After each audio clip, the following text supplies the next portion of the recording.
back. Welcome to Shark Coast Tactical Podcast, episode 78? Or is it 77? 77? 77. I am here with my homies. I have the Omer Essen Brown Lightning himself. Hello. The amazing, my lord. Wait. My lord Luke the Glue Andrews. What up? And the amazing motherfucking Dean Carroll. What's going on? How are you? Pretty good. Good. Not bad. Not bad. Not bad. I want to put a shout out to the people who kind of sponsor us. Omni Energy Drinks. They actually bring us a case or two or three or four. Do you need an energy drink? Here you go.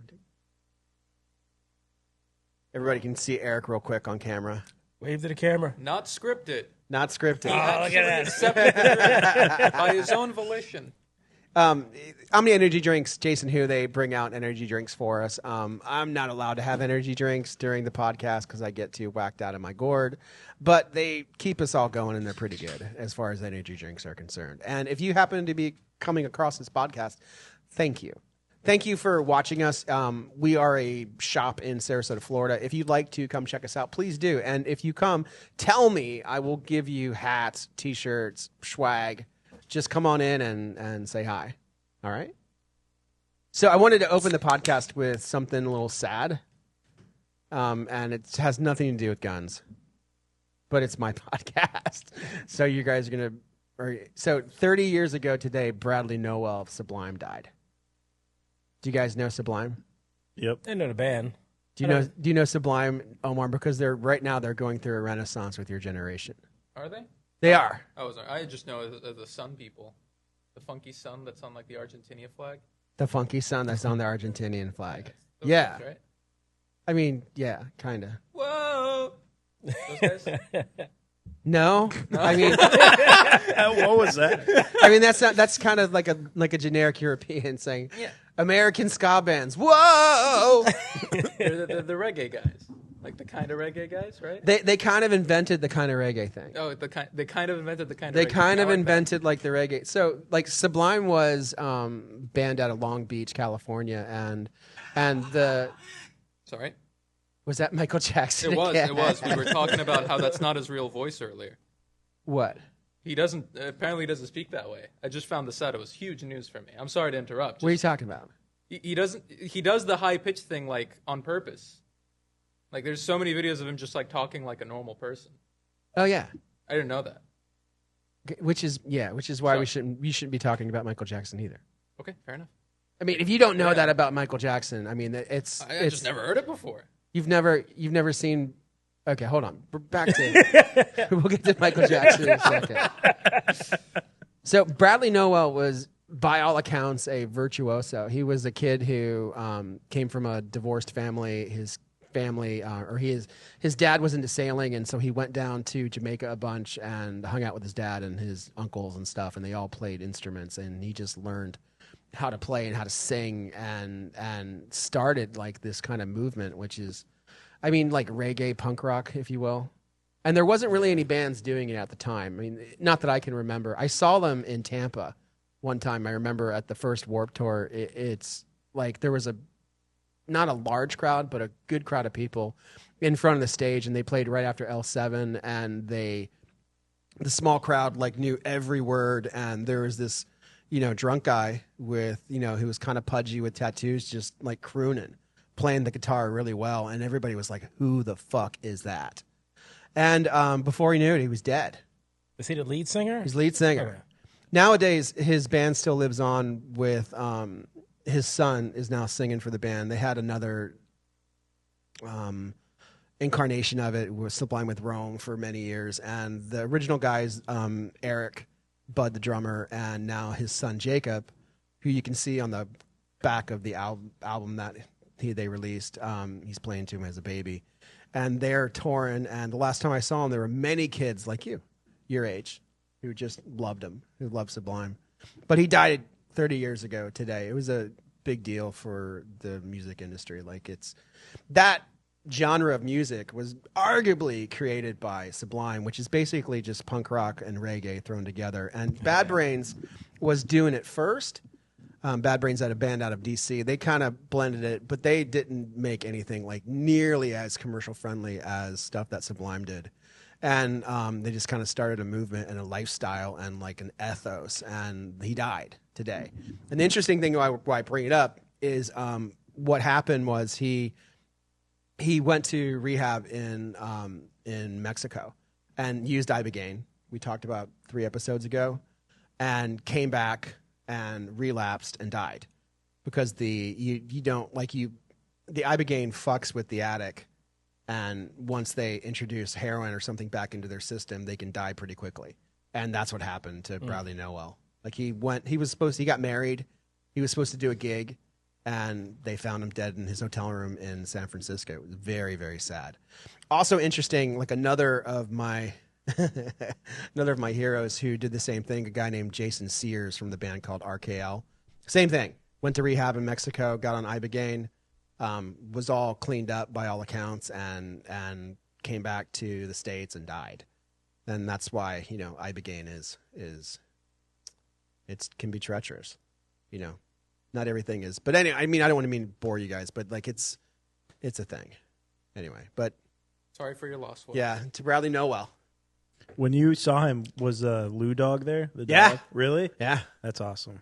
Yeah, it was. It was. I've seen a lot of like sick shit over the years. Like I've been to a lot of concerts and seen a lot of different things and like different like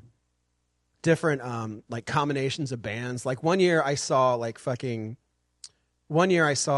Tool before anybody knew who Tool was. I saw Rage Against the Machine on the same bill. Yeah, And like I like the first Lollapaloozas, like the bands that were there, it's just amazing shit. And I saw Alice in Chains, at fucking Janice Landing, and my girlfriend at the time went and fucked the bass player. How you doing, Kat? If you're out there. Did you dump her that night? No. She it was she was just like, yeah, like bang that bass player. Anyway, I'm not sure if that's exactly what happened, but I did want to bring up this incident that happened today, and then we can get it out of the way. So we got a guest complaint today, and when you get complaints on Google, they fucking rip a piece of your soul out. At least it does to me. Like it really, really upsets me. A lot of times it's me. I'm the one who they're complaining about, and I'm okay with that because I will stick my foot into my mouth all the time. I do it constantly, and I piss people off. But like when it's not me, which is a lot of times, it just hurts. But let me read this to you, and I want to get your guys' take on it. I walked into this shop fully intending to spend money on multiple items. Apparently, that was my first mistake. I spoke with one employee who seemed to be training for the Olympic sport of avoiding customer service. Every question I asked was met with a shrug, a brush off, or the conversational equivalent of not my problem. It honestly felt like he was doing everything not to help me. After being ignored and never getting any actual answers, I decided I'd rather take my business elsewhere. Elsewhere that understands the radical concept of helping customers. Plenty of other shops would be happy to earn my money. This one clearly wasn't interested. On the bright side, they saved me from spending money there, which most certainly would have ended with my wife being upset with me. And I responded, I'm the owner, and I want your money. Please call 941-237-0117. I would love to know more about what happened and who gave you poor service. What do you guys think about that? Not good, obviously. Luke, you're the purveyor of reason. I can see some of it. I don't want to name anybody, but I can see some of our employees, like, especially if they're not super knowledgeable, not taking, people serious. I can see that with some of our employees. Oh, so you think you think probably what happened or what could have happened was the customer asked about something the employee didn't know a lot about. Yeah. And instead of saying, you know what, I don't know a lot about that, and getting somebody else, they just acted like they were too cool, and they're like, yeah. Like I can see that. Like maybe you are the purveyor of reason. Yeah, I mean, I feel like that's like a common. I wouldn't say common, but I can see that happening with some of my colleagues. I'd say Why don't you train them better, Luke? everyone that I've trained, I feel like has worked out pretty well. I don't know. Okay, well maybe we can make you the trainer. Yeah, You already wear so many hats. What about you, Omar? What do you think? May I please abstain? No, No. absolutely not. No. Not great. What? Not a good situation. Do you think the customer is at fault? I don't think so. No. Okay. What do you think me as a business owner should do? Like, do you think it's wrong for me to get upset about stuff like that? Because I got upset and I yelled. I haven't yelled like that in a while, but I yelled. I think the best thing for you to do as a business owner is to kind of clarify to your staff like what the culture in the store needs to be. Why can't I get you to do that? Because I don't own the business. Yeah, If you want to give me the information, I can relay it to others, but I don't think Oh. they're going to take me as seriously as they would take you. Because I'm not a How do you manager know? or anything. I'm not a manager or anything. I don't have any authority over anybody. You do. If you tell someone to do something, they're going to do it. If I tell someone to do something, they're like, "Oh, the fuck is this guy telling me what to do?" Who the fuck is this guy? Yeah. I think the best thing to do is to like establish very clearly what the Expectation is? what the expectation of dealing with customers is. Because I know, What? for me, I have the opposite problem. You'll have to pull me away from customers sometimes. Oh, yeah. I love talking about guns. So obviously, what you're looking for is somewhere in between. I feel like you need to establish like what that looks like and because you can't tell people don't spend too much time talking to people, but then also expect everybody to be taken care of. The truth is somewhere in the middle. Because I completely understand where you're coming from when you stop me. Like, I'll sit there and I'll just yap. It's not great. I'm working on it. It's not good. But I don't mind if, like, in a day where somebody is when it's a day where it's a slow day, I don't mind yapping till the cows come home. Just have the cognizance to know when someone else walks in the door and say, "Pardon me for a second," and then go yap with them. That's great. I think you should tell that to every one of your salesmen. Because I don't think they're aware of that. Because I wasn't until you told me to.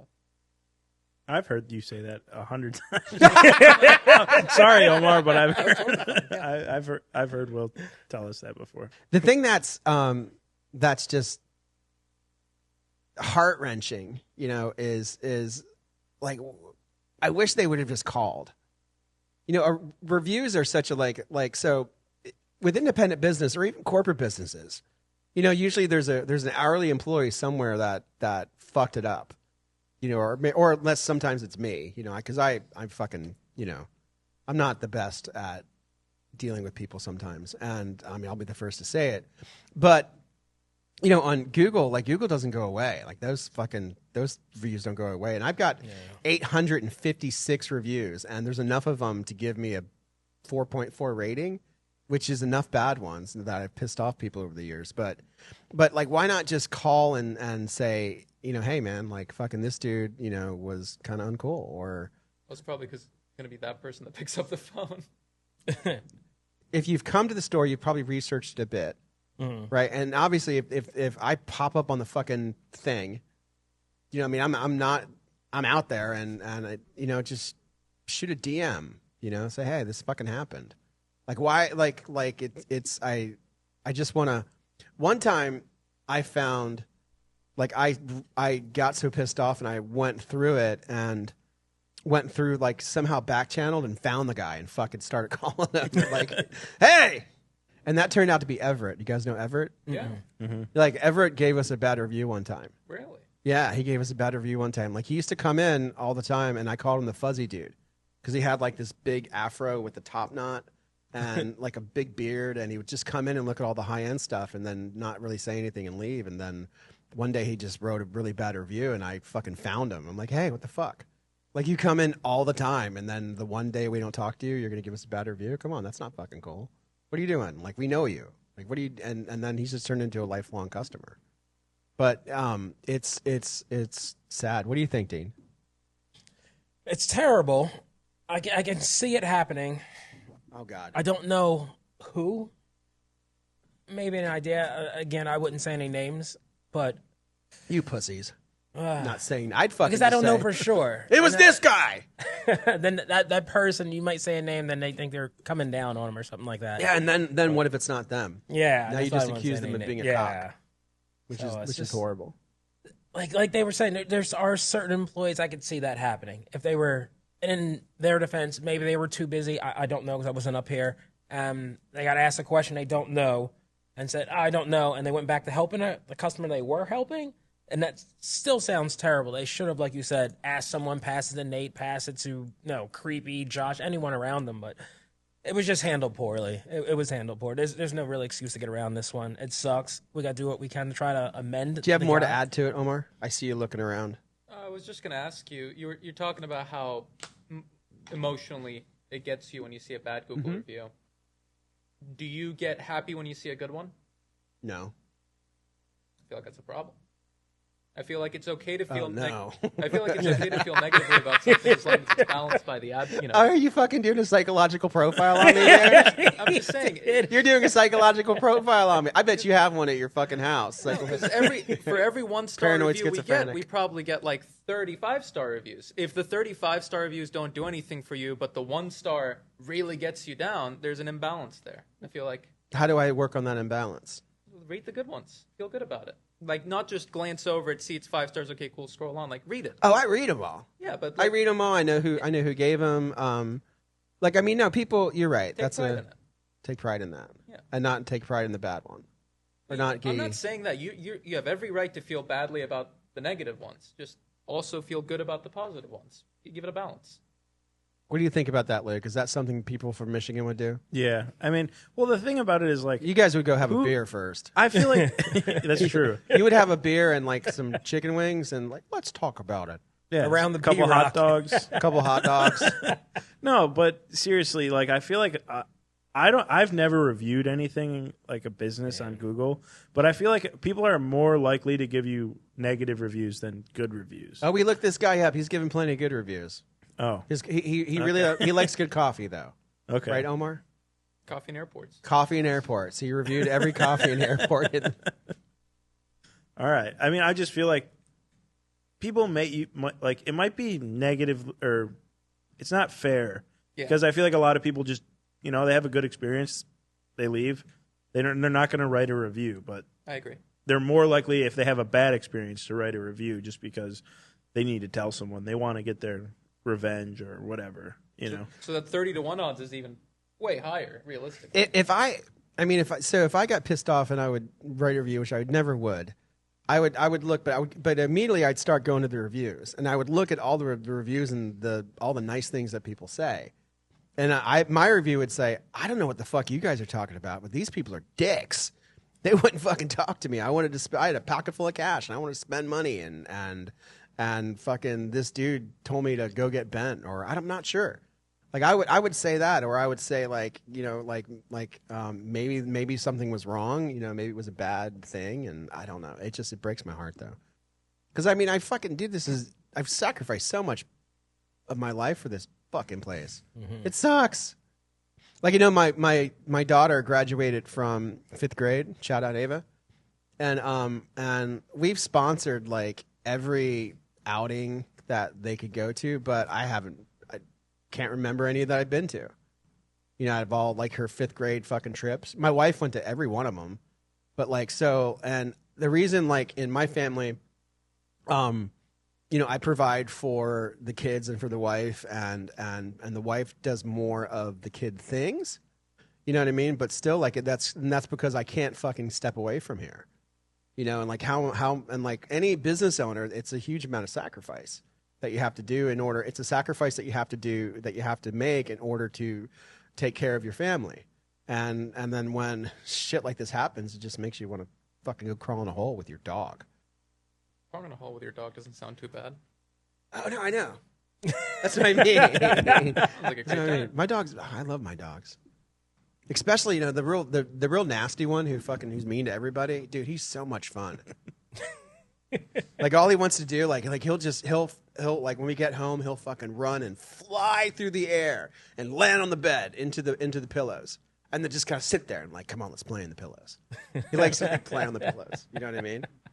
he started to finally trust me enough to let me give him butt rubs. He'll let me actually go up to him and start petting him now, and then I'll like stop and I'll walk away, and he'll just like run up to me and he'll like shove my hand and then turn around and look at me.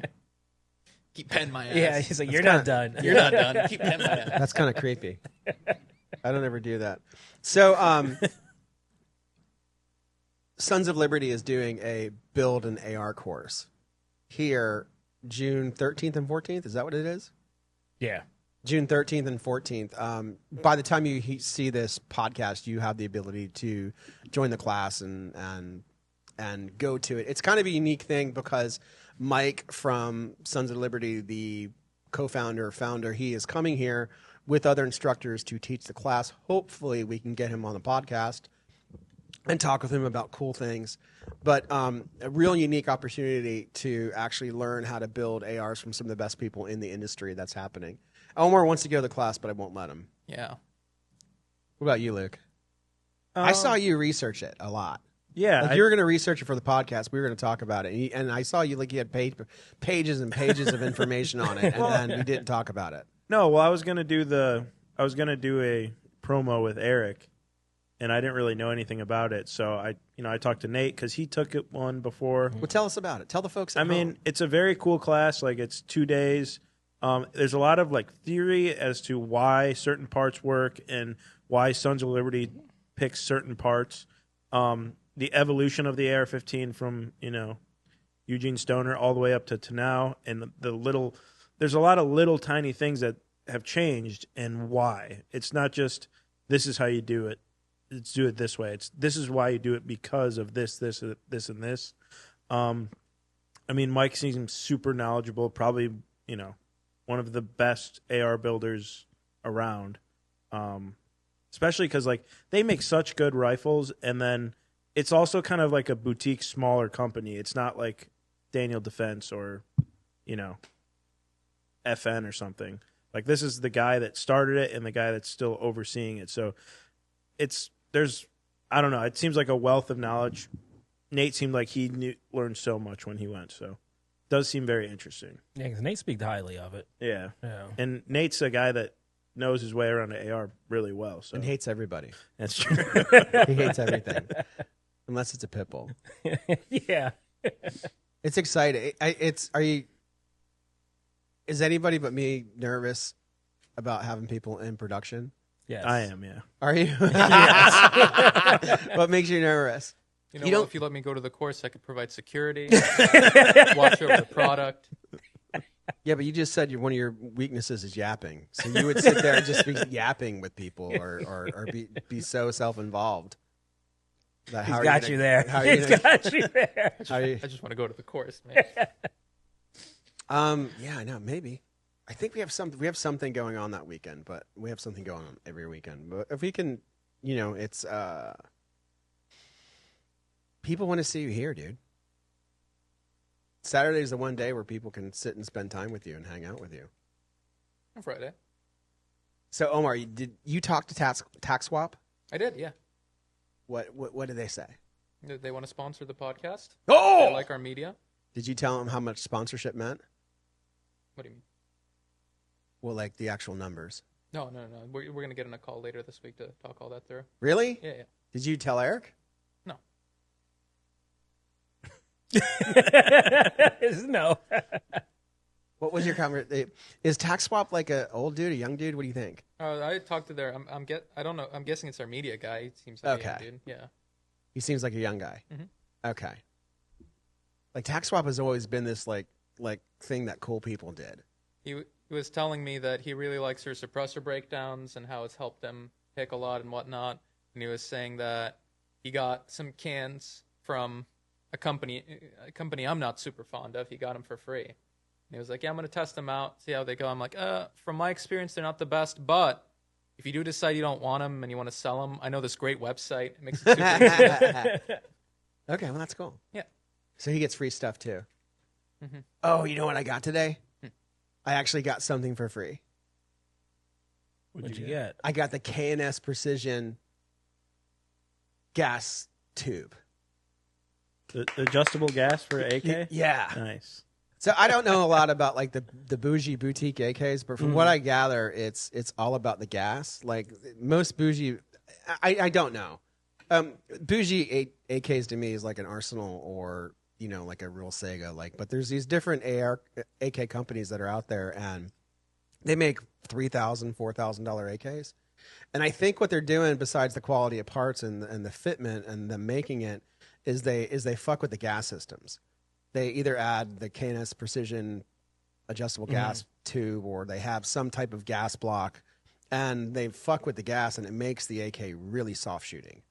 Soft, yeah. Soft, Oh, yeah. wow. So there was a company, I think. What are they called? They're out in Las Vegas. Meridian? No, not Meridian. The other one, The Jim Fuller one? Dynamic or something. Yeah. Rifle Dynamics. Rifle Dynamics. Yeah. So they're considered to be the best AR builders in the United States, or AK builders. I mean, Not anymore. I think Meridian is. I hear insanely good things about, like, they have the RD704. Well, I shot their AKs out there, and oh my fucking god, like oh my god, it's amazing how they shoot. And so I would like to. I almost just went and bought one because I shot mine, and I'm like, oh man, this would be a little nicer if it was just tuned better. And I looked on Gunbroker, and I was like, man, I'm gonna buy one. I'm gonna just buy one. I'm gonna buy either Meridian or a Rifle Dynamics and just fuck it. But I'm like, wait a minute. I shouldn't spend that money. I need to put that money in escrow and try to buy the building. I shouldn't be buying shit right now. So I was like, let me just try to find another option. So I looked, and I couldn't really. I looked at like the different gas blocks that they're using, the different companies are using, but none of these they're in stock anywhere, nowhere. Like you can't find an AK. I couldn't find an AK part to adjust the gas out of 4 or 5 different ways to do it. I couldn't find it in stock anywhere from any of the companies. And then KNS Precision was the one that I wanted to use anyway. And so then I was like, maybe if I could just DM them. And I DM'd them, and they messaged me right back and like, hey, yeah, we like your content. Do you want us just to send you one for free? Oh, fuck yeah, nice. And I was like, what? Nice. Because they're nowhere to be found. So And- when you say soft shooting, does it bring like an AK down to like shooting like a 5.45? Yeah, a little bit. Wow. I mean, I'll know more later after I test it. But it's just like a dream that I have. I shot the Rifle Dynamics AKs up at SHOT Show a couple times, and they're like the smoothest shooting AKs. And so I thought initially, well, either I'll just buy Rifle Dynamics or buy a Meridian, and just bite the bullet. I'm like, shit, dude, I just can't spend money like that. I'm like, all right, well, how do I do it? And like maybe, and then everybody else seems to think that the KNS Precision adjustable gas tube thing will do what I'm looking for. So I'm like, all right, let's try that. And so we'll see. And they sent me one for free, so thank you. Nice. Kind of neat, right? That is kind of neat. I did get something for free. Damn. You ever shoot one, Luke? You're like an AK guy. I've never got to shoot a really nice one. No. So do we give the Massey thing any traction? Do you guys want to talk about it at all? Oh, how Israel bought an election? Yeah. Yeah. That's cool. Oh. Oh yeah, it's awesome. Yeah, I love that. I love foreign countries having influence over small. Well, I mean, you guys are very like talking about guns, but like the Massey thing is definitely something that happened. And do we talk about it? Do we talk about the 10,000 mail-in ballots that just appeared, and which swayed the election in spite of the $32 million that the Israeli lobbies pumped into it? Do we talk about that? I mean, 35 million's like a decent amount to spend on a small town Primary gubernatorial race or whatever. What do you think? Oh, conspiracy theorist. I haven't really looked into it too hard, but That's when you know you're whipped by your girlfriend. No. When you're not. I'm not spending every night watching Alex Jones anymore. So it's tough. Patriot. Why did you make Luke the Patriot? Oh, he's a patriot. Luke? Oh yeah. Luke's a patriot. So is little Nate? Little Nate's a patriot. Mike was on the edge. I figured I'll give him the last patriot spot. That went through a lot of iterations of me to get everybody perfect. You got wild approval from my wife. She thought it was she fucking pissed her pants. But Pierce thought it was stupid. I heard. Yeah. Yeah, Nate sent it to Pierce Stroud. He used to be on our podcast from way back when. Like he's like, it's stupid. Probably doesn't know I made it. I think he said that you made it. Well, I don't know. It doesn't matter. Okay, so update on cans. Allegedly, the variance is on the desk of the guy who has to sign it, and then once it's signed, they'll be delivered. And then we paint them and sell them. How many? I think like 200. 200? Yeah. Do you know how many pre-orders we have? No. Do you think it's over or under 200? I think it's under. Okay, good. Yeah, I think it'll be out there. A I know lot what of we have people for online, but not for this shop. I know a lot of people are going to want it raw, so most of them we won't even have to paint. I only know like 2 people who want it raw. I personally took more than 2. Did you really? Yeah. When I was pre-selling them, I was like, black FD or just this, and they were like that. People seem to really like the raw finish, which I was surprised about. I don't either. Like when It reminds me of B&T. when we were doing all the suppressor videos when the companies came out, they usually bring out raw ones, and I was always like, man, they all just fucking look the same when they're raw.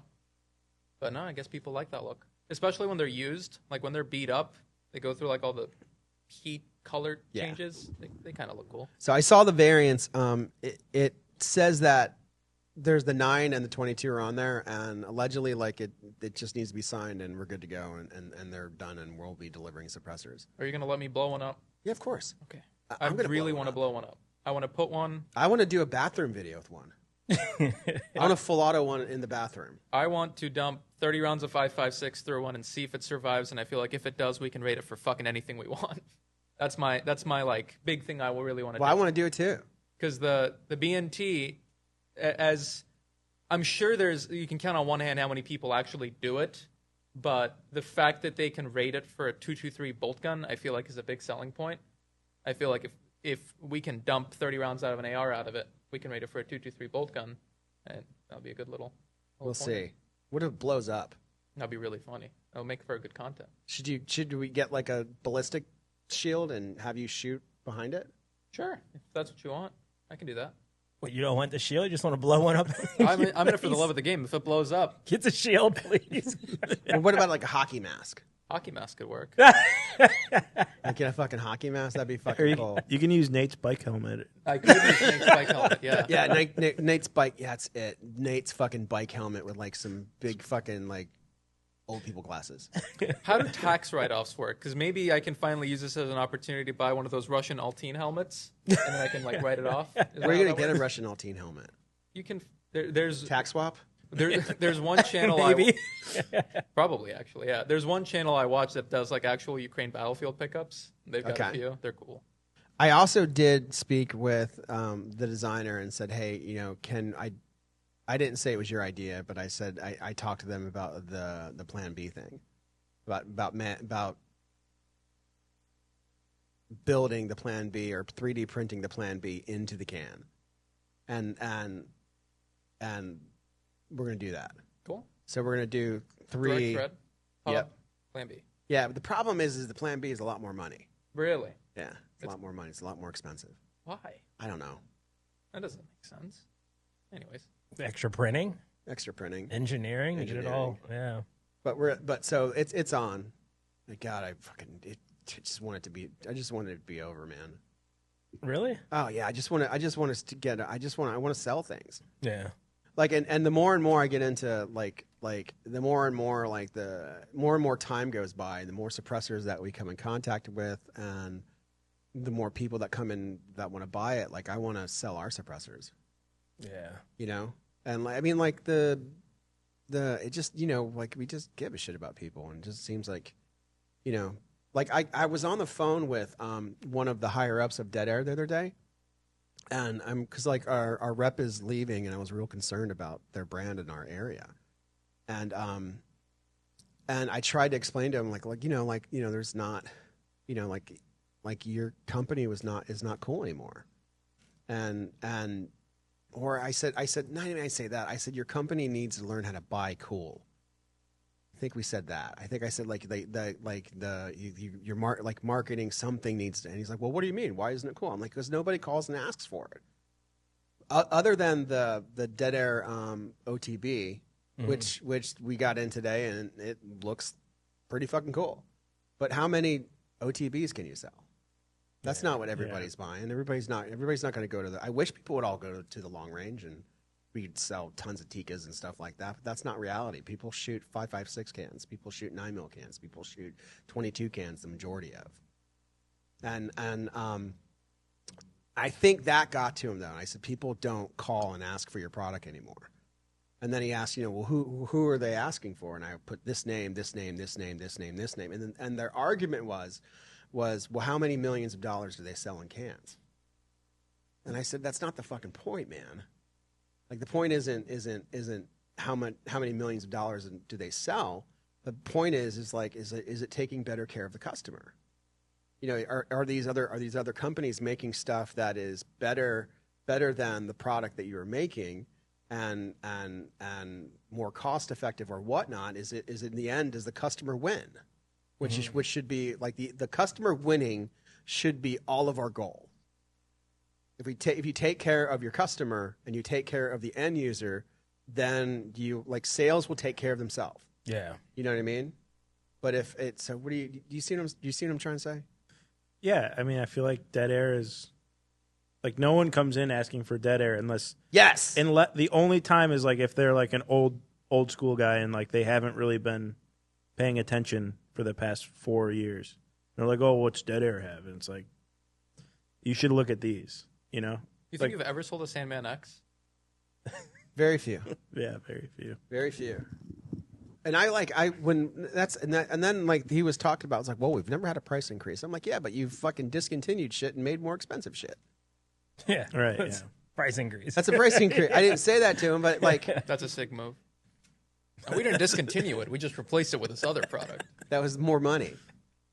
Like so, like when the Sandman went away, like I was selling maybe 3 a day. Because like you'd have the older, like at the time I think like older ranchers would come and all the guys who were shooting coyotes and they wanted stuff that would work well on their AR and well on a bolt gun. And it was the perfect thing. It was a perfect price. And they're like, let's do the Sandman X. And they raised the price and made it more complicated, made it louder, and it doesn't sell as well. You think they made it louder? The Sandman X is louder than the S. Uh-huh. That's surprising, though. Why? That they made a louder can. Well, because it's not. It's the Sandman S is not low back pressure. So remember, low back pressure cans are going to be. Fair enough. And I've known the dead air people for a long time, and I love Mike Pappas and I love their company. But like I'm worried about like their brand in Florida because they're friends of mine and stuff. But also I have a fucking huge safe full of dead air shit that's I'm having a pretty hard time selling. And like for instance, like how are suppressor companies going forward? How are they going to? So all right, let me ask you, whose job is it to sell the suppressors? Is it our job? Or is it the suppressor company's job? First and foremost, I would say the suppressor company. Okay. They made it. Elaborate. They made the suppressor. They should be doing their advertisement and getting it out there to make you, the store owner, interested, and then you sell after that. But when it first comes out, like our cans are coming out, it is on us to try to spread the news of it, get it out there, show people, get a nice price for it. So I would say the suppressor company, first and foremost, should be trying to sell the cans. What about once the cans are here? Well, if they sold you one and you wanted to put it in your store, yeah, and then you, after that point, but you need their help, all their information, what they know, their What pictures, is their help composed of? Good pricing, information, and in this day and age, social media presence of their can. Help get it in front of people before you touch it, because it's not your job to really put it in front of all the people at first. So hopefully, like, you can just say, like, whatever can is coming in today. People are already seeing this thing because said company put the information out and they're already walking through the door. And then we put something on top of that to get even more people through the door. I don't think I can make something, give it to you and be like, Will, sell this for me, and me say shit about it. I think that'd be kind of stupid on my part if I wanted to start a company of anything. So it's on the company at first. What do you think, Omar? Well, I agree with what Dean is saying, but the thing that I was thinking about is like, I spend most of my time consuming gun content, and I don't think I've ever heard a single thing outside of my video I made at SHOT Show about the Nomad OTB, their new can, or the CT5P for that matter. Like, those are things that I only know about because I went to Dead Air's booth and then had the founder of Dead Air tell me about it. Never in my... And it's very unfortunate. It is sad. But the thing we were talking about last week about, like, the current state of GunTube, that is where a majority of the people, at least in my space, get information about new product. So, as shitty as it is, I feel like you do kind of have to give influencers, like, a reason to talk about your can. I don't like that it devolves into, we're going to give you this can and you're going to say good things about it. But it is kind of how it works nowadays. Like, again, I would say I'm pretty in tune with it. How am I supposed to know about Dead Air's new product unless somebody I already happen to be following talks about it? And you haven't seen it. I haven't seen... Like, you haven't seen marketing information on the CT5, as it calls the CT... how do you say it? CT5P, yeah. The CT5P. I mean, you fuckers don't watch YouTube. I watch a lot of GunTube. Have you ever seen anything about Weren't you the watching, CT5? like, what were you watching? Like, you were watching, like, hunting, like, squirrels or some shit. What were you watching the other day? Who, me? Yeah. The squirrels with the air gun? The squirrels with the air gun. Yeah. Me and Dean, I showed Dean that. That was Yeah, you did. crazy. That was fun. But Squirrels with air guns. this guy he was in his backyard. He set up like all these different cameras, slow motion cameras. And he had like a tree, and then Like squirrel genocide. Yeah, and then he would shoot these squirrels with like an air gun, and it was brutal. But that's You're a real dick. I didn't make the videos. I Real just dick. showed them to Dean. Look at this. From my experience, if a product is going to... Again, I can only really speak to the circle of like Zoomer gun space that I'm in. Mm-hmm. But in that space, the only way any gun product really gets in the public eye is if somebody who's already got a very large following does a video about it, in which case there has to be an incentive for them to do so, unless they just think it's cool, or it ends up in a video game. Outside of that, like, genuinely, I think the Nomad OTB is super cool, because I like, the Nomad is my favorite 30 cal can. Have you played with it? It just got here. Not here, no. I got to play with it at SHOT Show. Oh, of but course, yeah. That's a can that's right up my alley. Again, if it wasn't for the fact that I went and talked to them directly, I would not have known about it. How am I supposed to find out about it? That's where I'm at. Yeah, it's that's what I'm saying. Like so I was trying to explain to the higher up, like look, like it's a new day. It's a new dawn. Like it's a new generation. Like there's a lot of competition, and he's like, oh, these boutique brands that only sell like $1 million worth of stuff. I'm like, I don't give a fuck whether there's 50 of them. They're gonna eat your lunch. Mm-hmm. And I've got $500,000 worth of your fucking cans sitting in my safe that won't move, you know, because your guys aren't doing enough marketing to help me. Well, it's not our job to do it. I'm like, well, I mean, you know, it's an issue. And then so the reps are passing, like the reps are changing hands, and the new rep that we're getting, I'm fucking terrified of, because what it really comes down to with suppressor companies is, or any company really, either the guys are going to sell your stuff anyway. Perfect example. All right, Trigicon. Right, so Sam took over Trigicon, fucking came in here, friends to everybody, you know, and now like, what do we sell?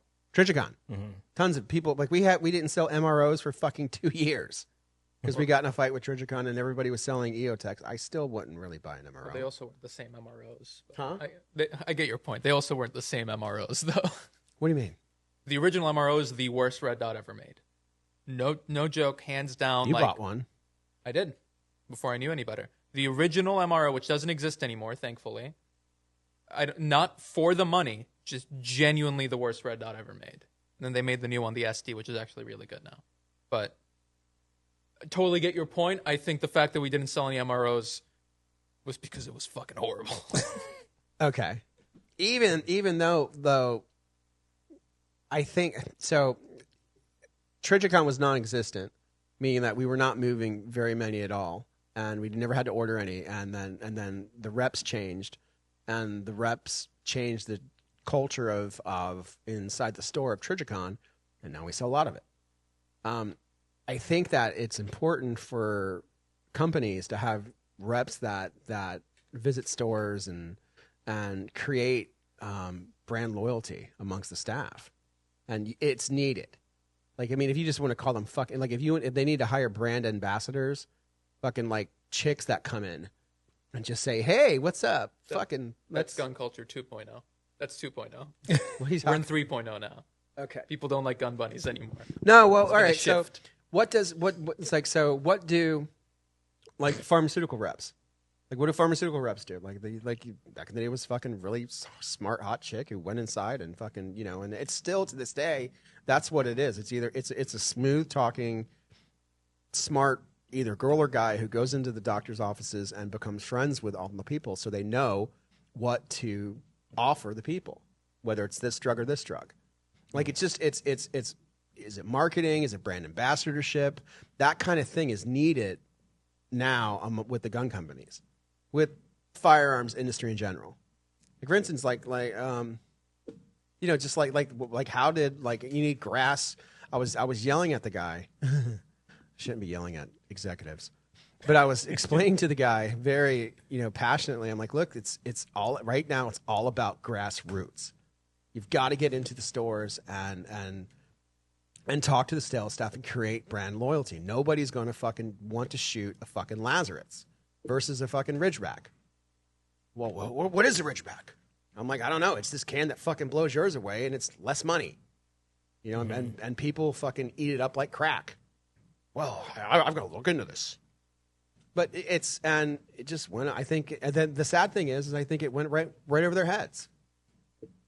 Yeah, that's sad. Because I would have been interested in that over-the-barrel can. I didn't know about it until Creepy actually told me about it when I was looking to actually purchase a can. He's good at that. Yeah. And then I was like, I already made my choice. And then since I didn't hear anything about it, if you want to trade yours in, you can trade yours in. I'm going to wait for Creepy to shoot it. Because I'm thinking about trading mine in. Yeah? Oh, yeah. It's fucking badass. It looked nice. It looks really nice. Yeah. Man. But so, and even I got onto him. I said, dude, you've got 250,000 fucking followers. Mm-hmm. You know how powerful that is? Yeah. That's so funny. He's like, I know. I have eight people working in marketing. I'm like, 8 fucking people. You've got 8 fucking people and a post with a gun picture with gun.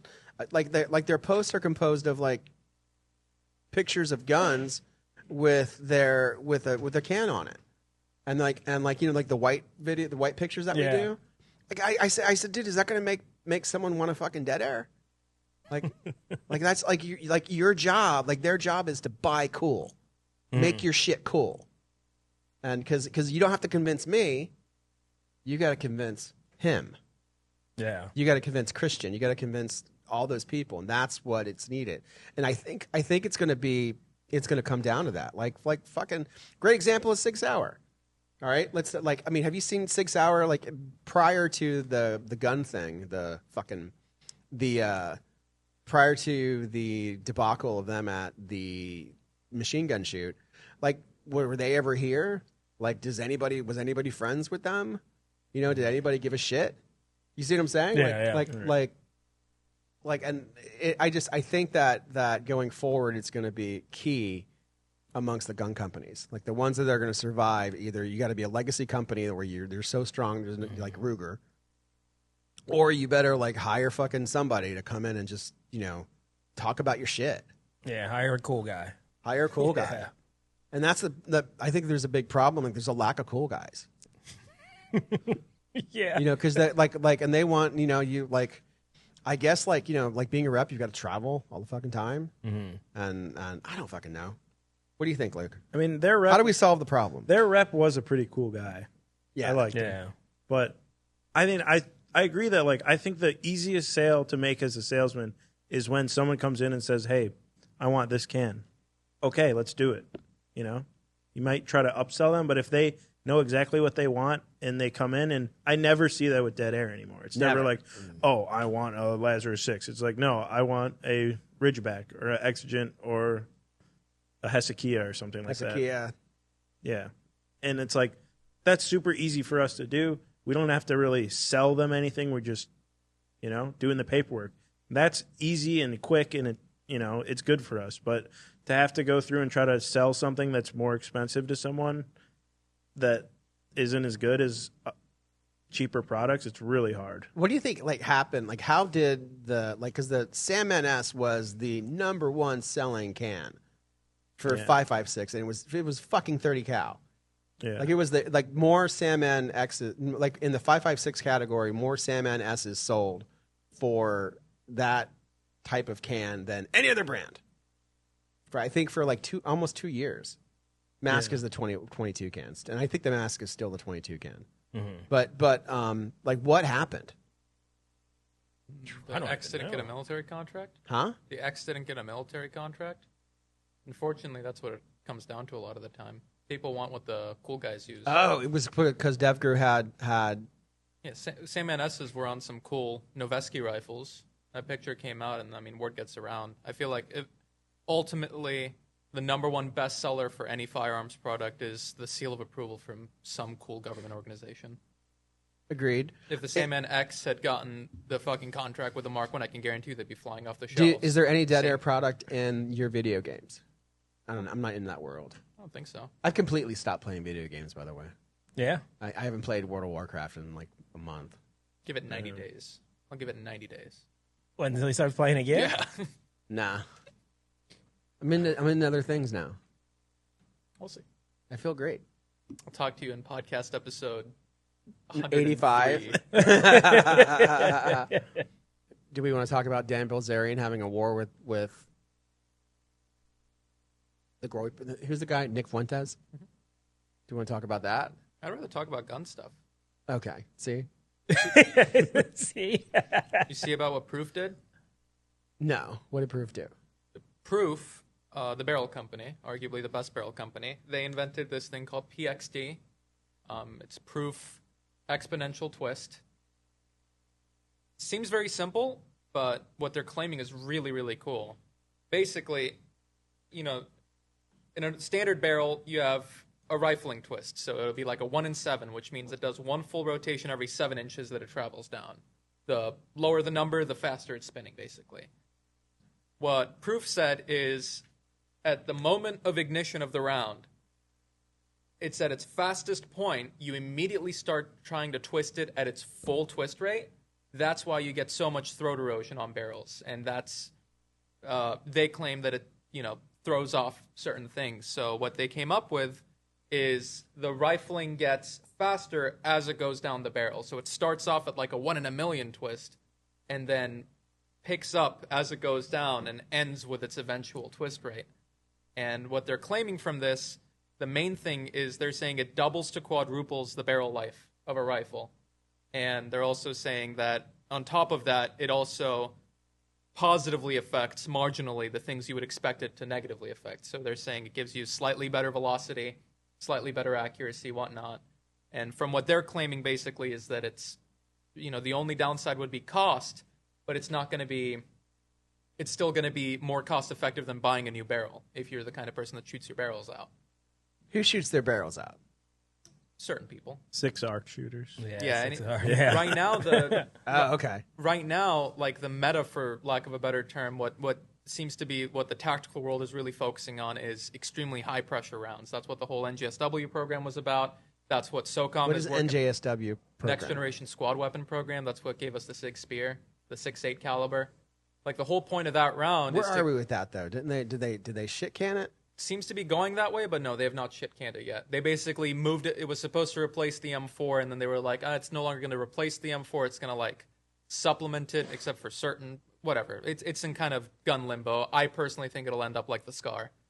What SOCOM, from what my understanding is, they're focusing on is they're saying, hey, so the whole point of this thing is to give us a higher pressure round, a faster velocity round. Instead of building a whole new platform around a higher velocity round, why don't we just focus on making our rifles higher velocity, their existing ones? So that's what the HICAR program is, and the Mark I is part of that program. It's one of the contenders. But basically, SOCOM is now looking for a rifle that, using a better life barrel, which goes in perfectly with this new proof thing, because they're probably going to use that with these new materials like RMAT and whatnot. They're basically trying to get a 5.56 or a 5.56 style like AR to be able to shoot these new specialized super high velocity, either 5.56 or 6 arc or something along that size rounds, and basically push them out pissing fast. I think the goal is to be able to get like what you would expect out of a 20-inch rifle velocity out of like an 11.5, so you can have a short little fighting rifle that's just pissing out rounds that are like up to 4,000 feet per second. That's the dream. Obviously, the downside of that is it's going to fucking kill your barrels. So them coming out with this, I think Proof is doing this very strategically. I'm personally seeing the future of like the government rifle being a relatively short-barreled AR-style rifle that's got an extremely, extremely tough barrel with this new exponential twist system in it, and you're basically just shooting, you know, experimental fucking extremely spicy rounds, pissing hot. And I think this Proof thing is going to be huge, because what Proof is saying is this is not just for, you know, Proof is generally known with precision people because they make like precision barrels, but this will be an amazing system if it does everything they claim it does. You know, combine this with those new barrel materials, with the HICAR program, we might be able to get to a point where you can have a short rifle that shoots rounds that are so fast, not much matters at that point, because velocity is everything. Velocity is king. Okay, but what would the cost be? Proof is saying it's going to be like 50% more. Realistically, what's probably going to happen is they're going to license it out, and barrel companies will have to pay Proof a royalty for doing it themselves. From my understanding of it, it's probably going to be like 50% more per barrel, but it's going to at least double your barrel life. So it'll end up being worth it, especially with these high pressurized rounds that kill barrels very fast. Okay, but most people don't shoot high pressurized barrels. Well, again, I think the gun industry for civilians follows what the government and cool guys are doing, and that's what the cool guys are focusing on now. It hasn't caught on yet, but I see that being like the next 10 years of the gun space being us trying to get our hands on the same way, right? Like right now, people are trying to get their hands on robot killers. That's the cool thing. The M855A1 round. They want armor-piercing rounds because that's what the military is using, or they want open-tip match like what's the fucking round called? Mark 262. They want like the 77 grain open-tip match or the steel penetrator M855A1 rounds because that's what the military is using. If the military moves on to either a 6 arc or a very high pressurized 5.56 round, I think the civilian world is going to follow in being that's what they want. But how cost effective is it? It's probably not going to be cost effective. It's performance.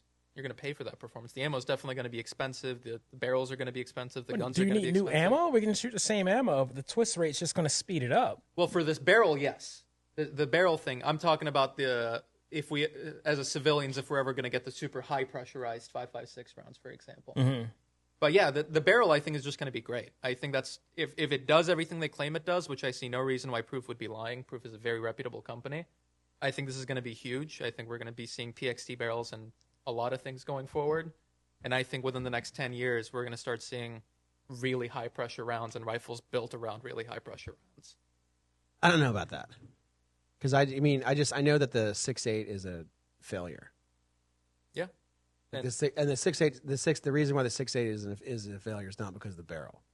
The reason why the 6.8 is a failure is because of the availability of ammo, how much ammo costs, and how heavy it is. So even though and then when it comes down to it, the adding these different high pressure rounds, which is basically that's what 6.8 is, right? No, 6.8 is like a big bore, large, like a 308. But the problem with 6.8 though is it fucking it kills the barrel. Yes, because of how high pressure it is. Right. Okay. So it's a high pressurized round, right? Mm-hmm. Okay. So the problem is the barrel problem. SIG says they fixed the problem, right? Which may or may not be true, that we don't know. But when it comes down to and then the argument with the argument against it is it created a rifle that's way too heavy and doesn't carry enough ammo. Mm-hmm. So you're still going to be with that problem. You're going to have a. What do you mean? Not if it's AR-15 size. The problem with 6.8 is that it's a 308 sized mag. These new high pressurized rounds, either the high car 5.56 or the 6 arc, fit in 5.56 mag. Maybe. So you can carry. You just said so. If it's 5.56, okay, then you're doubling or you're increasing your price of your rifle to, exponential. You're increasing if your rifle was. So you're saying 50%. I'm saying double. Like you would probably have to make a rifle. To me, I think it would cost a lot more. But anyway, so then you're going to ask, it's years down the road. Number one, but number two, like what you're talking about, like the government's into, like, can we make the 5.56 round better by going faster, like that one dude in Europe did.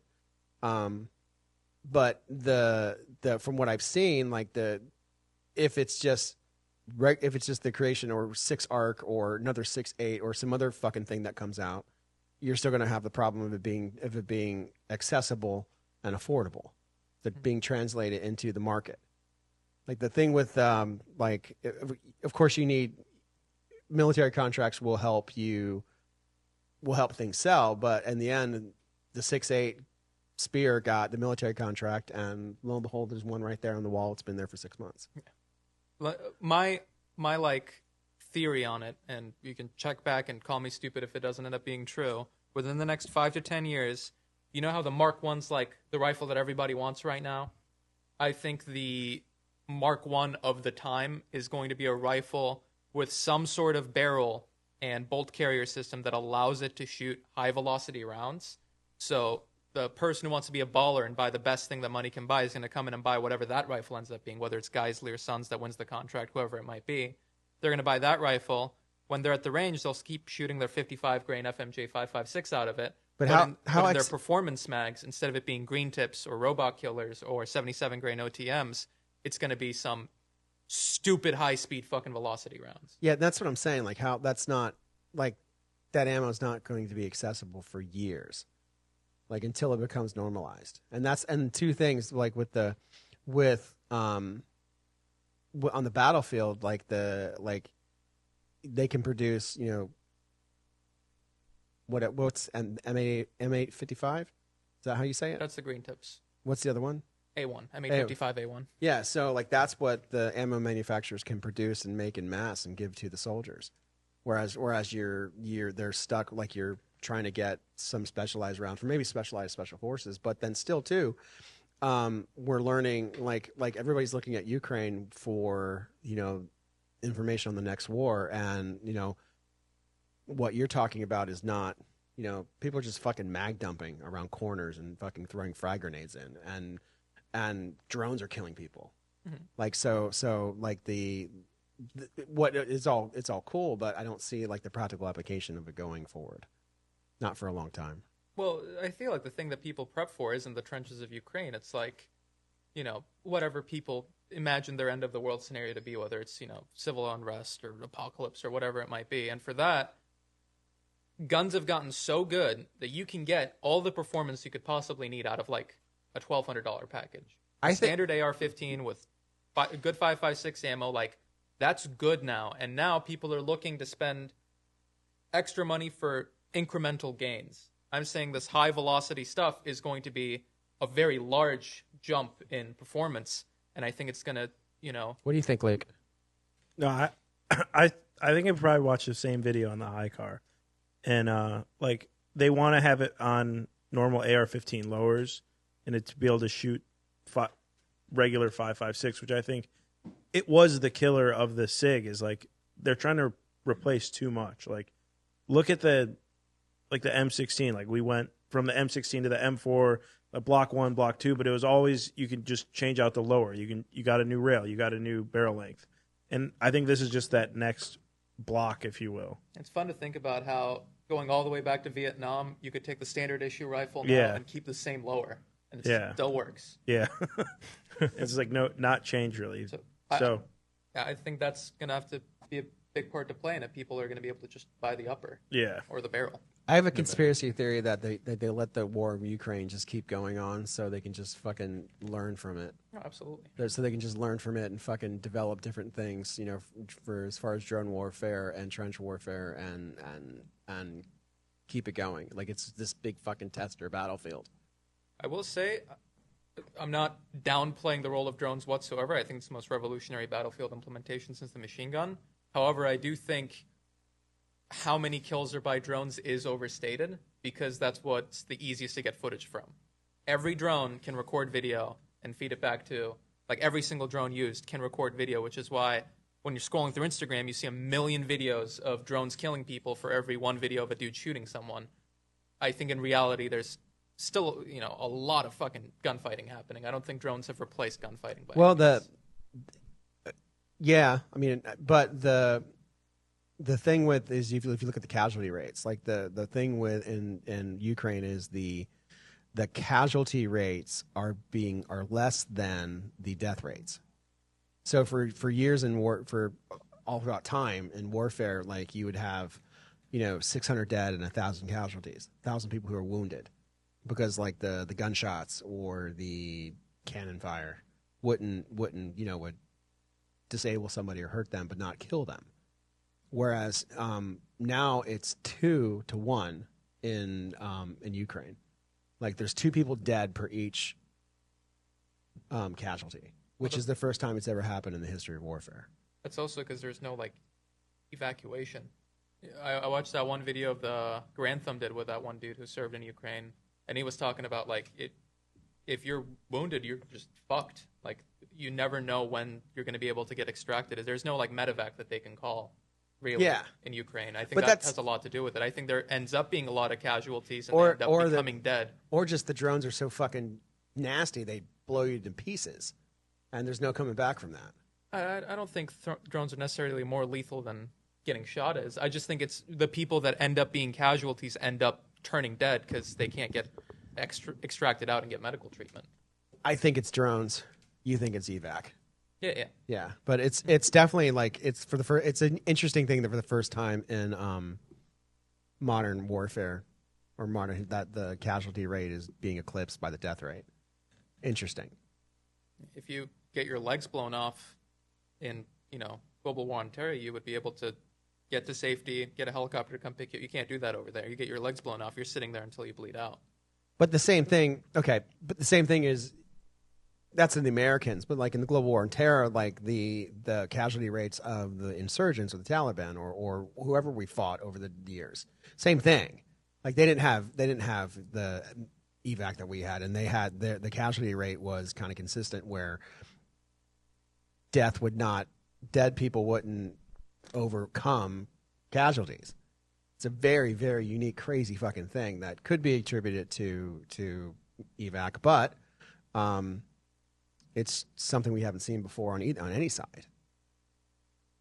What were you talking about? Tungsten? Tungsten, yeah. Like the color of fucking Cerakote? Tungsten, like the element.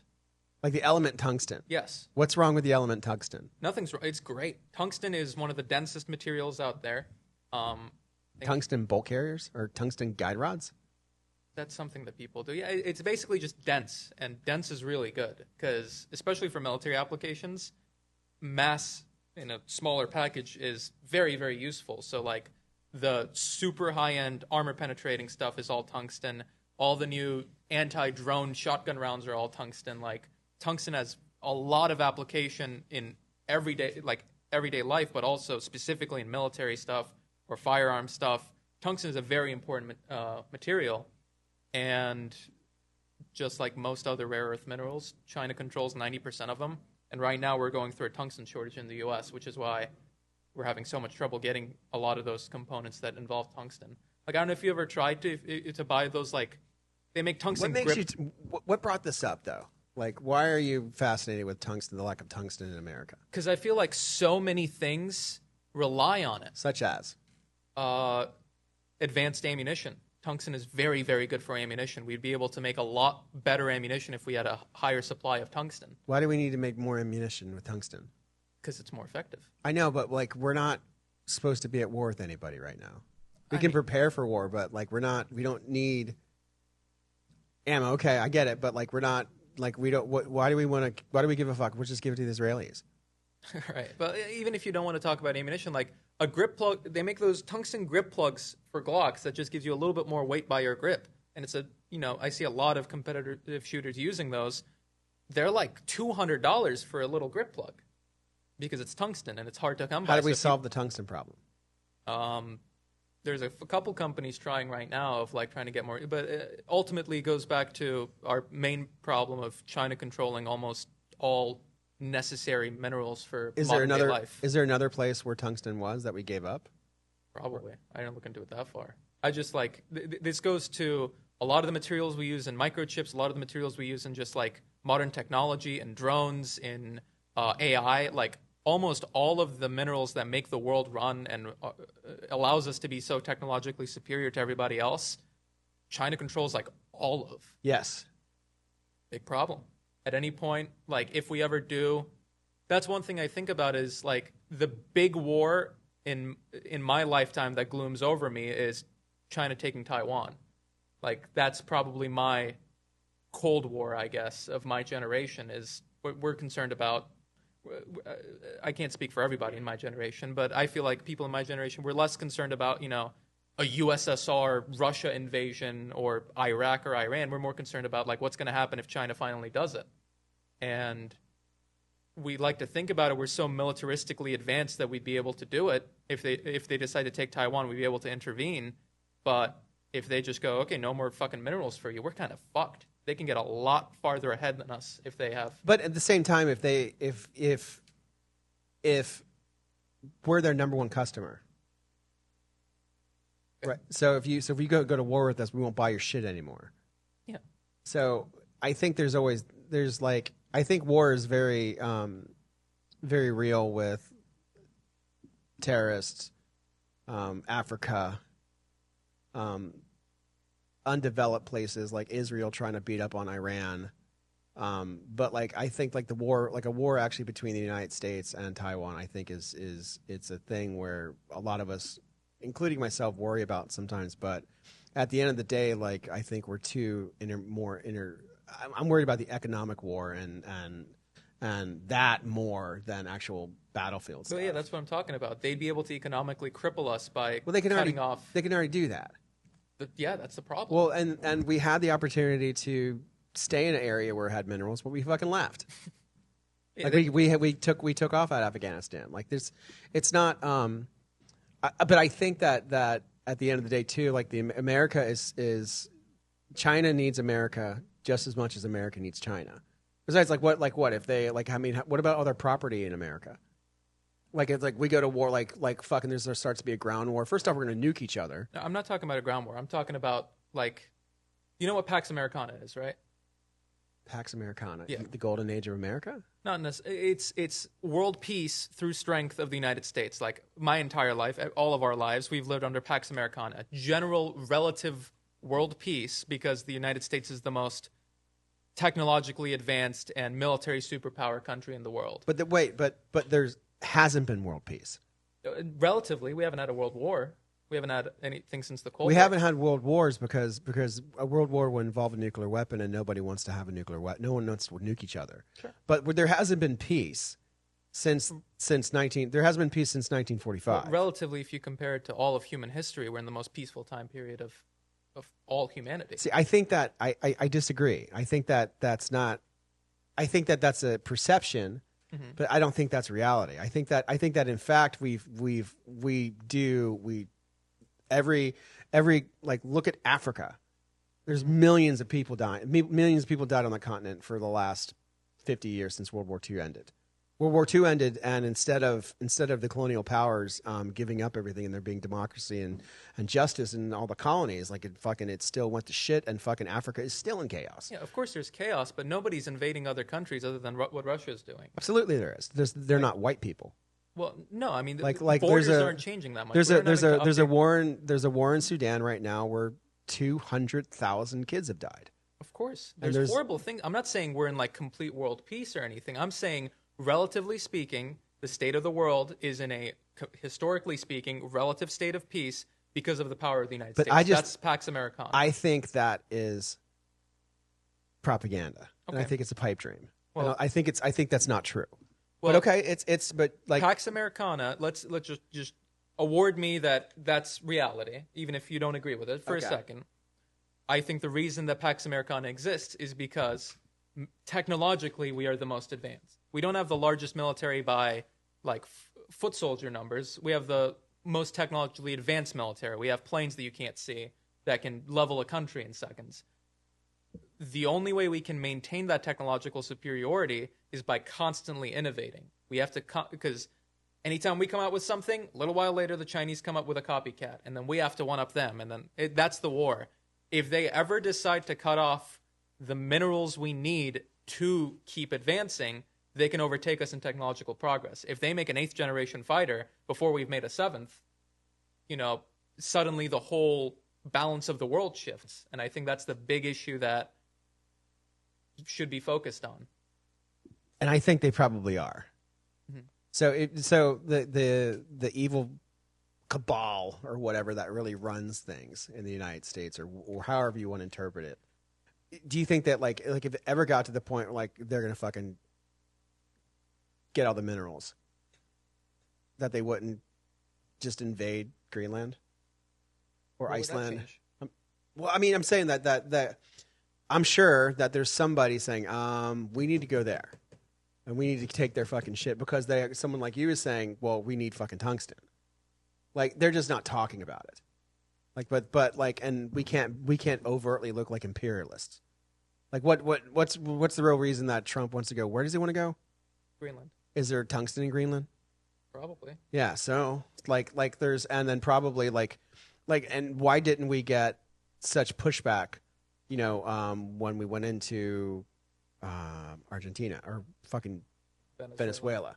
Because maybe the next what you're talking about, where the next 10 or 20 years we'll see America being very imperialistic, and not like where Trump will like, oh my God, let's go take over Cuba, and like, well fuck, well, because what you're saying, we're gonna have to be that way if we want to stay up with the Chinese. Because you're right, we will need the minerals that they had control of. Yeah. Right now, everything's about the AI race, building all these data centers, drone race. Everybody's going to the drones, Anduril, stuff like that. All of that stuff, everything you know of and use in your day-to-day life, everything that is technologically advanced, relies on a mineral that there's a high probability China controls 90% of the world's supply on. I think more people should be aware of that. I think I just think that like China's not really what we should be worried about. What do you think we should be worried about? Giving money to a foreign power. Sure. I think we should be worried about like when one of our elections just got bought. Yeah, that's a big one. I think we should be worried about how 10,000 fucking mail-in ballots just showed up. When did that happen? The Massey race. Oh, I didn't see about that. Yeah, so in the Massey race, like he lost by roughly 10,000, and 10,000 mail-in ballots were part of that election. The thing where I think the Massey thing is so iconic because you had a 7-time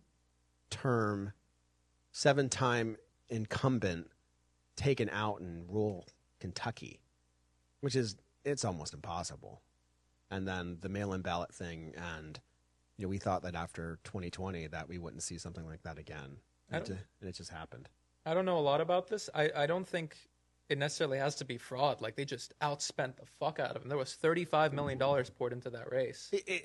I get it, but the candidate, his platform was, I'm going to draft your kids. Well, the platform really doesn't matter. If you spend more money, a lot of the times you win. I had this disagreement with my wife, and because my wife just said it was the boomers, and it was... Yeah, I agree with that. Yeah, I'm going to get my wife on the podcast, and it's going to be the fucking Lori and Omar show. Because you guys are fucking soul animals. You guys could just sit and talk for hours and fucking, then go out and fucking purge people. People. Oh yeah, my wife hates. She's ready for a purge. My wife, she's ready to fucking just purge the people. Give her half a chance, and she, I could see her like with the fucking like an armored vehicle and a 50 and just fucking mowing down like undesirables. I'm sorry, Lori. But I think that to me personally, from doing business with Kentucky in that part of the world for so long, and knowing politics a little bit, to just because I've been around for 54 years, that like the chance of an incumbent guy, 7-time incumbent guy, Thomas Massey, the fucking champion of that part of the world, being taken out by some guy you can barely pronounce his last name, even though the Israeli lobbies dumped $32 million into it and Trump demonized him. It's the guy was just a hometown favorite. There's no way. And then with 10,000 mail-in ballots just fucking appearing in Kentucky, like who fucking does mail-in ballots in Kentucky? 10,000 people did mail-in ballots in Kentucky, and they voted for, and not 10,000 fucking Democrats. These are 10,000 rural Republicans who just fucking started filling out mail-in ballots. That's not what, and then in that part of the world, that's not what Kentucky does. Kentucky, they go to the election. It's a thing. And then there was videos of that guy and his fucking victory party. There was no one there. It's just, there's enough questions to make someone suspicious. And I think that should be like cleaning up our country should be our focus. I get China. I get them. And I'm not a fan of the Chinese. But I am a studier of history, and China's been a player for millions of years. There was only a time where their country was in chaos, which is what we know of most recently. 50s, 40s, until Mao took power. But before that, China, produced Sun Tzu 2,500 years ago. 2,500 years ago, they were kings of political intrigue and stuff. And now they're, but I feel like you're almost getting to my point. But I did invent the art of war. Yep. Yeah, they invented the art of war, but I do not think that at this time, like, we need to become united, or like we have to clean up our own country before we start worrying really about China. Like, and I think that when people who don't want us to clean up our country want us to be worried about China, which we should. But I think that more so is I'm worried about how did a fucking foreign power pick who they wanted to win a primary. That's, to me, more important. Where's the fucking $1 billion that was lost in Minnesota? Where's all the other fucking Doge shit? Like, our country's in chaos. That's more important to me. But yeah, absolutely. I wanted to talk about something happy, though. All right, so my range. I want to make Disneyland for guys and girls. All right, so I want it to be like a man cave, but it's like a man ranch, if you will. Like the Ram Ranch, if you must. Huh? Nothing. The Ram Ranch? What the fuck does that mean? The Ram Ranch? Nah, not a good name. What does that mean? I don't know, but not a good name. Is that like some homosexual thing? What is It that? sounds homosexual. The Ram Ranch? The Fantasy Ranch? The Ram Ranch? Please keep going. Sorry. No, but how do you? So, like, wouldn't it be cool, like, if the whole thing was designed towards like fun, like the whole thing, like, so you have a gun range, of course, and we'll work on the gun range until it's completely finished. But and even like I want to build a tower. I want, do you want, like, what's fun? Go-karts or four-wheelers? Like, or like do you build a what's that thing called? What does Wyatt do? Airsoft. Do you build an airsoft course out there? Like, wouldn't that be kind of cool? Like, what's the ultimate fun to do on land? That like it's a playground. I like the quads. Shooting, quads, the tower. Your ideas are already, for me, top fucking notch. I love all the ideas. Like a tower, right? Yeah. Like, let's fucking somehow build a tower. Okay, so tower, like, one thing. Like, either you make it like you stack, as you're saying, three things. Mm-hmm. Okay, so we got that. So a tower, right? So on one side we'll have a tower. Another side we'll have the actual, like, fucking snipers thing where we'll be shooting long range, about 500 yards. That's all we can get. I'm sorry. That's great. I tell you, those 4-inch targets at 500 will love it. But I mean, would you enjoy doing forerun? Like, is there anything you would ever enjoy besides guns? No. Really? No. More than guns? No. If What I'm at about- a place where there's the option to shoot a firearm and do anything else, I'm probably going to pick the firearm. What about Also, real quickly, just making sure this place is not open to the public. No, of course not. Okay. Just want to get because Disneyland is. It's our Disneyland. Yes, our Disney. Okay. Yeah. Our Gotcha. Disneyland. Is your man? Well, okay. So I've got like, I mean, just think of like, so you have a man cave, right? Mhm. I hate that fucking word. I call it my den. I have a den. It's my favorite place in my house. It's the only place that's really mine. And I took over the whole fucking garage. But you know what, dude? It stinks out there, and the dogs piss out there. But it's my garage, and I have a AC. What if, you know, like you take that idea of the man cave and you turn it into like the ranch? Yeah, the big ass field. Yeah. Like, yeah, I mean, so you know, like, so what do you want? All right, you want a place to fucking to shoot. Okay, we got that. We could turn the lake. We could actually turn the lake into something you can fish in. Right, the lake. Like, we could stock it with bass. We could stock it with tilapia. Hopefully, a fucking gator doesn't come in there and eat someone's dog. And then you could actually fish if you wanted to. You could fucking fish for bass. You know, like, Yeah, I like these ideas. you know, you could fish for bass. I mean, and then towards the front of the property, right? You don't want to be shooting it towards the front of the property. But I mean, how many acres does it take to fucking make a airsoft range? Mm-hmm. Like, so do you need? I mean, like, it's 7 fucking acres, and there's like four. There's like 4 acres up front. It's not. We're not doing anything with. You know, why not like make like I mean, I just keep seeing these trenches. Yeah, You know, that people are using like in different ranges and stuff. Like I'm like a trench. I want to build a trench. You know, but you can't, like, so we can't shoot in the front part of the property, or we could build a berm around that and build like a trench warfare thing. We could do that. If you build a trench, you don't need a berm. The trench is the berm.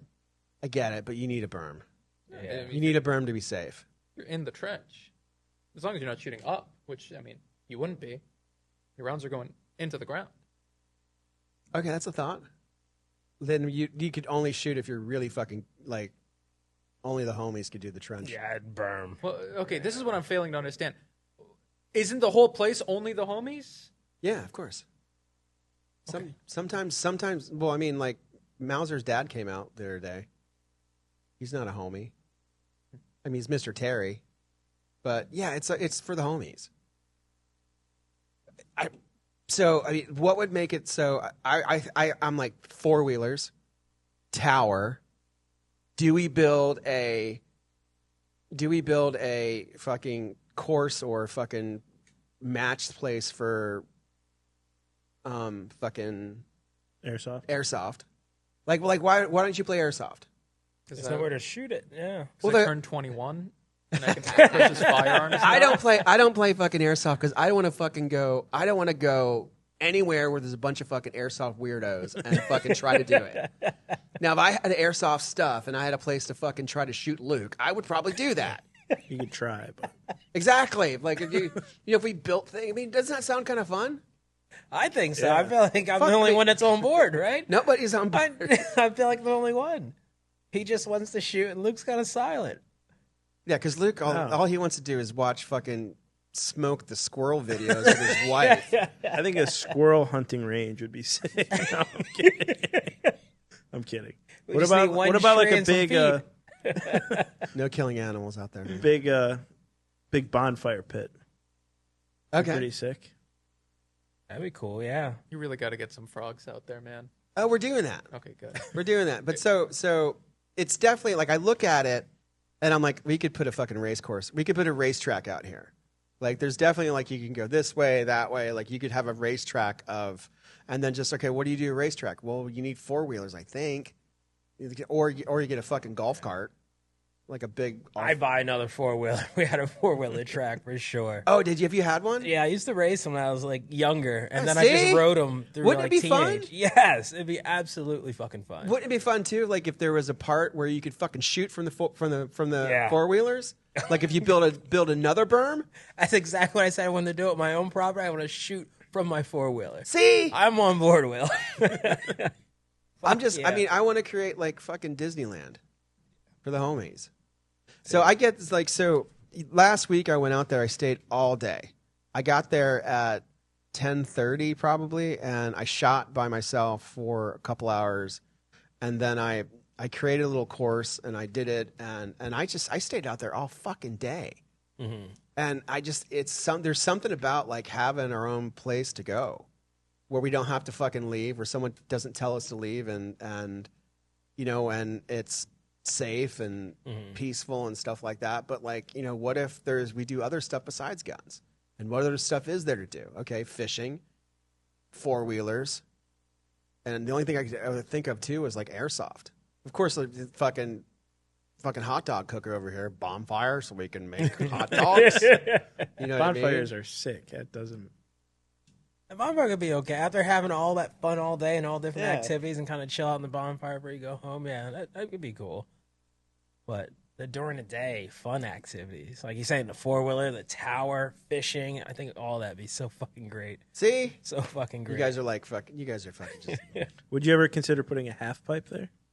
Yeah, I mean, but you ride a half pipe? No, I can't. I'm just. I know you. No, Not for I me. mean it's something that I would. I'm too old. Yeah, I think we're all.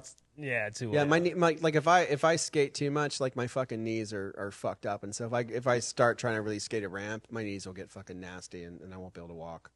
So I can't. I'm 54, dude.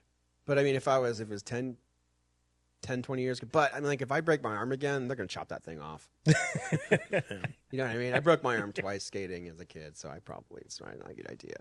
But you're just okay with shooting. Oh yeah, Do you think we should build trenches? trenches are cool. Wouldn't that be fucking cool? Have you seen the trenches? I've seen the trenches. Don't I've you seen- want you want fucking cubes? Fuck off. I like. You want fucking cubes. I want cubes. I want fucking trenches. See, the thing with trenches, and I see this with almost every single video of people recording shooting in their trench, is they're applying like Western CQB tactics to trench warfare, and it just looks stupid to me. This might be like, Oh, so you're a trench racist. no, I just think the Ukrainians are doing what they're doing for good reason. Like, there's a reason when they're in a trench, they just kind of stick their AK around the corner and full auto the entire length of the trench before moving up. I see people doing the whole, like, you know, rifle up, fully clear the threshold, rifle down, see target, engage target, rifle back up, moving, you know. No, I see people doing that shit. It's like, you're dead, dude. You've died like 8 times during Well, I mean, that. we don't have to like. We don't have to. That's what I'm saying too. It's if it's our place, like if it's Shark Camp or Uncle Poncho's Gat Shack, we don't have to fucking do what other people do. We can do what we want to do. And you could like, all right, Will, let me borrow the fucking spear full auto. All right. Blah! Blah! That'd be fun.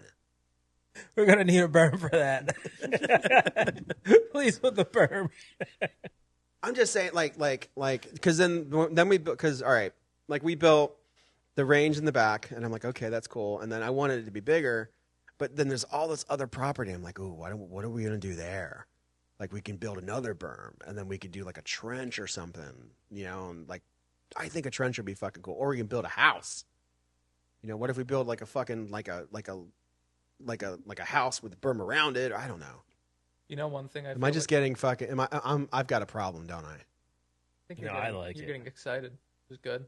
Yeah. One thing I would recommend is build a berm facing away from the range, so you can have people shooting at the main berm, and you know somebody else can be at the side berm, just like a really small area, just practicing like draws and stuff. So you can have multiple people out there at the same time. Because I feel like the biggest thing with every range that we've been to, whenever we've had like range days, is like if anybody wants to do anything, there's a lot of waiting involved, and I feel like that's going to be the same thing because you have one big berm.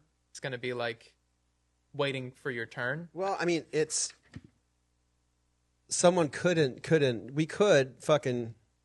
You could like fucking wall it off. Like you could have this and then have people up there, and then put like, okay, you shoot here, I shoot here.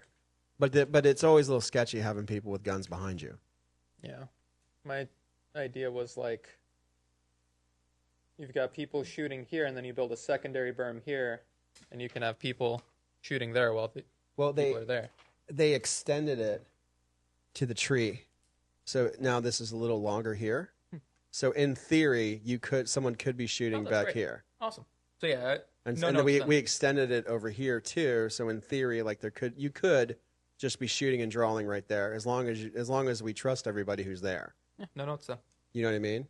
And you don't fucking get the flying round that goes into your shirt and fucking shoot Kandrew over here. Skipping around. Skip it around. If you've made it this far, thank you very much for watching Sharkos Tactical Podcast. Come to our shop in Sarasota, Florida. It's cool. There's dogs, and I'll give you free shit. Hats, shirt, whatever. You can hang out with Omar, you can hang out with Luke, and you can hang out with Dean, or you can hang out with me. I'll see you.